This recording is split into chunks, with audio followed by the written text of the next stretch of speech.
Hello students, let's read the question. So the question is having assertion and reason. We have to select the correct option regarding this assertion and reason, whether these are correct or not. Assertion is the ploidy of primary endosperm nucleus in angiosperm is 3n, that is triploid. This one is correct क्योंकि अगर हम देखें angiosperm में होता क्या है, जैसे ये एम्ब्रियो सैक है, एम्ब्रियो सैक में यहाँ पे एंटीपोडल्स है 3, यहाँ पे 3 क्या है, ये एंटीपोडल्स है, एंटीपोडल्स,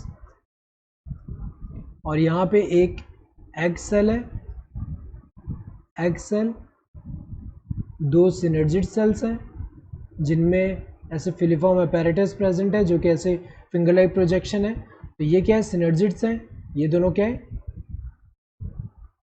सिनर्जिड्स हैं।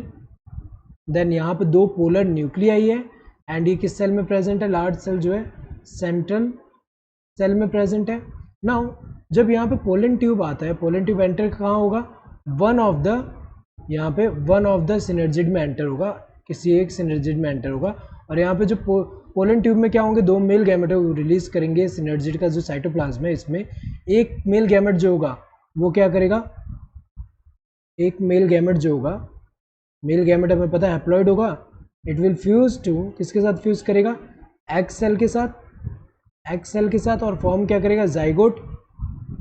तो ये भी हैप्लॉइड है, वो भी हैप्लॉइड है, फ्यूज होके यहाँ पे डिप्लॉइड बना रहा है, सो ये जाइगोट बनेगा। देन इस फ्यूजन को हम क्या बोलते हैं, सिंगैमी बोलते हैं। दूसरा मेल गैमेट फ्यूज करेगा ये 2 पोलर न्यूक्लियाई के साथ, मेल गैमेट ये फ्यूज करेगा किसके साथ, यहाँ पे अगर हम देखें ये क्या है, 2 पोलर न्यूक्लियाई एंड ये क्या है, हैप्लॉइड है। ये क्या है, यहाँ पे अगर हम देखें एक, यहाँ 2 हैप्लॉइड वाले न्यूक्लियाई है यहाँ पे, और जब फ्यूजन होगा तीनों का तो यहाँ ट्रिप्लॉइड बनेगा। तो ये जो सेल है, ये जो सेंट्रल सेल है, ये क्या फॉर्म करेगा, जो सेंट्रल सेल है ये क्या बन जाएगा आफ्टर यहाँ पे जो ये ट्रिपल फ्यूजन से, ये ट्रिपल फ्यूजन है क्योंकि 3 न्यूक्लियाई का फ्यूजन हो रहा है, ट्रिपल फ्यूजन, इससे क्या बनेगा, प्राइमरी एंडोस्पर्म सेल जो कि क्या होगा, ट्रिप्लॉइड होगा। और इसके अंदर जो न्यूक्लियस होगा वो क्या होगा, प्राइमरी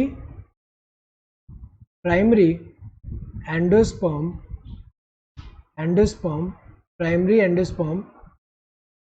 न्यूक्लियस, ये हमें पता है ट्रिप्लॉइड है।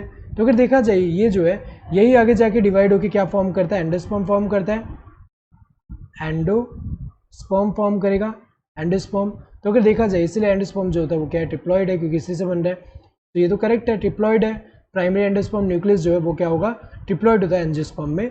देन रीजन क्या है, primary endosperm nucleus is formed by triple fusion, correct है रीजन, क्योंकि यहाँ पे अगर हम देखिए ट्रिप्लॉइड है, और ट्रिप्लॉइड क्यों है, क्योंकि यहाँ पे ट्रिपल फ्यूजन होने की वजह से यहाँ ट्रिप्लॉइड होता है। 3 न्यूक्लियाई जो हैप्लॉइड, 3 जो यहाँ पे अगर हम देखें हैप्लॉइड न्यूक्लियाई जो है उनका फ्यूजन से क्या फॉर्म हो रहा है, यहाँ पे ये फॉर्म हो रहा है। तो अगर देखा जाए assertion is correct, reason is the correct explanation of assertion. Assertion and reason दोनों करेक्ट है, और रीजन जो है करेक्ट एक्सप्लेनेशन है असर्शन का। Both the assertion and the reason are true and the reason is the correct explanation of assertion, सही है ये, क्योंकि दोनों ट्रू एंड रीजन जो है करेक्ट एक्सप्लेनेशन है असर्शन का। Both the assertion and reason are true but the reason is not a correct explanation of assertion, गलत है क्योंकि यहाँ करेक्ट एक्सप्लेनेशन है, जबकि यहाँ क्या दिया है, करेक्ट एक्सप्लेनेशन नहीं है, तो ये तो इनकरेक्ट हुआ। assertion is true but reason is false, ये तो इनकरेक्ट है क्योंकि दोनों स्टेटमेंट ट्रू है। Next, both the assertion and reason are false, गलत है क्योंकि दोनों के दोनों यहाँ ट्रू है। Correct answer would be this first one. Hope you understood the question, thank you and all the